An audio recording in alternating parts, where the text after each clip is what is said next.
Congratulations to all of this season's Academy Award winners. Today, I will continue my theme of highlighting Hollywood's actresses who were forgotten during the classical dawn era. But unfortunately, this video, which is a two-part series, is the final installment. Now, with that being said, let's continue our Tinseltown journey. Hattie McDaniel, Whoopi Goldberg, Halle Berry, Jennifer Hudson, Monique, Octavia Spencer, Lupita Nyong'o, Viola Davis, Regina King, and Divine Joy Randolph. These 10 talented Black actresses were nominated and won an Academy Award, an Oscar darling. All 10 of them stand on the bold shoulders of the mysterious pioneer, Madame Salty-Wan, the first Black American to officially sign a film contract to be a feature Hollywood performer. Let's get right into it.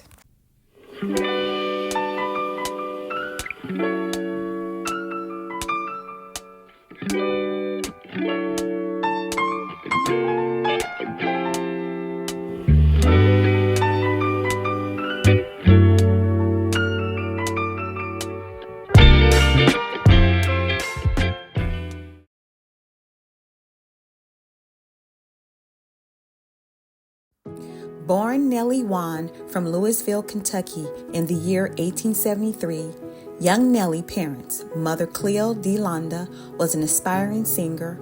Her father, Silas Crawford Wan, in which young Nellie claimed years later was of Hindu descent, was an unpredictable husband and father who conflicted with his religious faith and chasing loose women. Although Nellie's father's lust for strange women had been proven true, nevertheless, his mysterious Hindu origin were never proven authentic. However, Nellie's storytelling in regards to her father's origin were just a dry run for Nellie's flourishing imagination in preparation for a future in Tinseltown, Hollywood.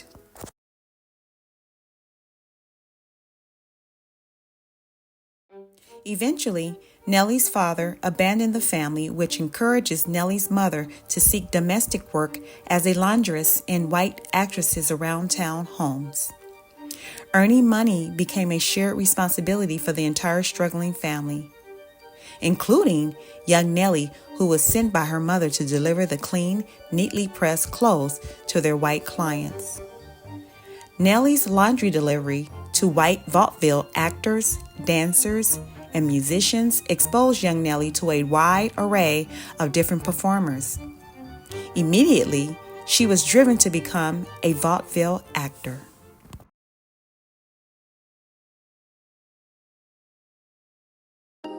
After each laundry delivery, young Nellie would join in with some snazzy moves while the vaudeville performers practiced. White actress Mary Anderson and Fanny Davenport pleaded with Louisville Mayor James Waller to allow young Nellie to audition for a rare vaudeville show. As a result, Nellie won first place. After Nellie's big break, performing for the first time on a major stage, without delay, Nellie continued practicing her blooming talent. Meanwhile, Black vaudeville shows were becoming an opportunity for Black professional performers. A lot of these shows showcased minstrel shows and a plethora of other acts. Nellie was now a young, attractive lady in her teens and ready to finally land a permanent gig with the Black vaudeville circles, which sometimes performed within the Chitlin circuit.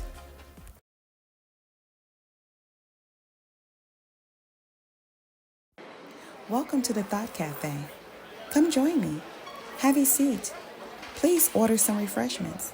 But in the meantime, let's discuss the history of minstrel shows in the Chitlin circuits. Let's start with the minstrel shows. It consists of carnivals, circuses, and medicine shows, and were mainly reserved for Black performers in America and Europe during the early 1930s to, believe it or not, mid-1970s. Minstrel shows were basically used as a tool to display and install racial tropes and stereotypes. Now let's discuss the Chitlin Circuit. Why the name Chitlin? I've always wondered about that. The name was due to all Black-owned restaurants in southern states that hire live entertainment for their guests to enjoy. And in addition, they serve chitlins on the daily menu. It's like your favorite wing shop or your rib joint today. It's similar to that. Now, the Chitlin Circuit really took off in the 1930s and finally died down by the 1960s. I hope you're enjoying your story. Let's continue on.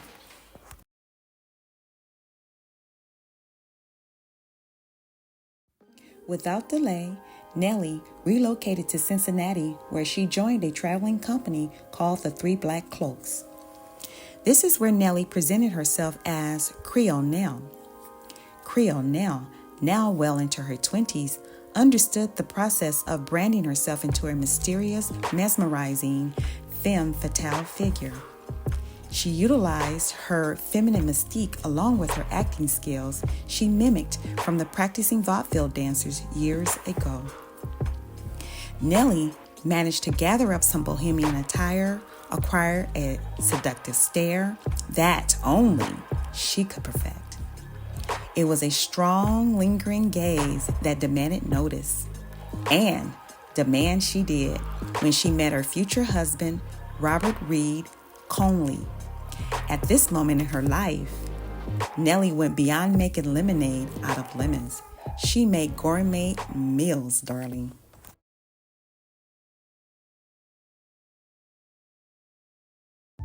Robert Reed Conley and Nellie married in the year 1910. Nellie later gave birth to two healthy boys named Onest and Odell. Nellie, her husband, and her two boys eventually moved to a small community near Pasadena, California called Arcadia.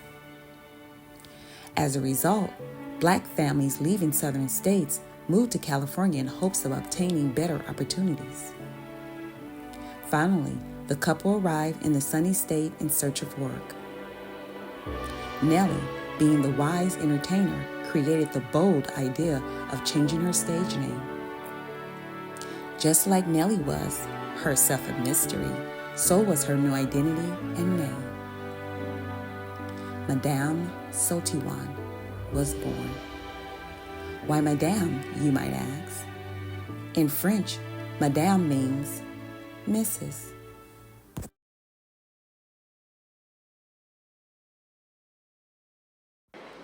Back at the cafe, having some nice refreshments. My next discussion is the name Madame. I'm going to give you guys a little history note about the name Madame and why it was chosen. During the Deep South, without consent, underage white children were allowed to frequently refer to Black adults by their first name, which was an indication of disrespect to the adult. For instance, Charlie or Nettie would only be referred to by their first name by said white child. In contrast, the Black adult always had to refer to Mr. Billy or Miss Sarah to said white child. So to solve that, Madame rebranded her name as Mrs. Here are just a few historical names in Black American communities like Mr. and Queen, which is my great-grandmother's first name. When you're given lemons, you make gourmet lemonade. Clever. Let's continue the story.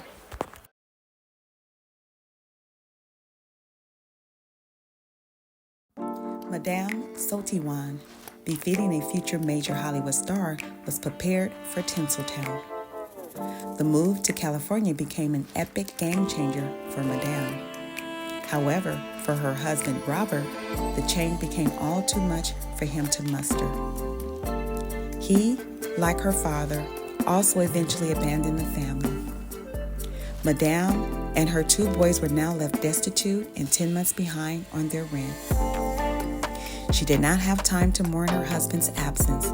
She instantly lined up gigs throughout small venues in California.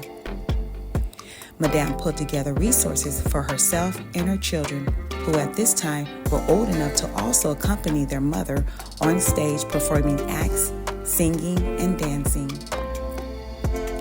America in the early teens were strictly segregated, which made finding secure, lucrative entertainment gigs nearly impossible. The dread of maid work loomed over Madame's thoughts. In time, she was advised by a fellow stage entertainer named Reddy about a director from Kentucky named D.W. Griffith. Reddy prepared an impressive letter of introduction for the struggling mother. She was also advised if she secured work with Mr. Griffith, she would always maintain work. The notion of Madame landing acts in the business of entertainment and finally bringing home sustainable resources for her family was a huge financial relief.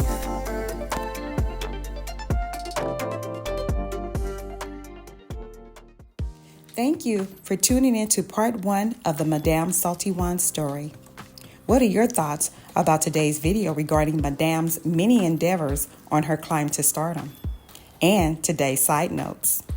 Please share, like, subscribe, and hit the notification bell so when I upload another video, you will be notified.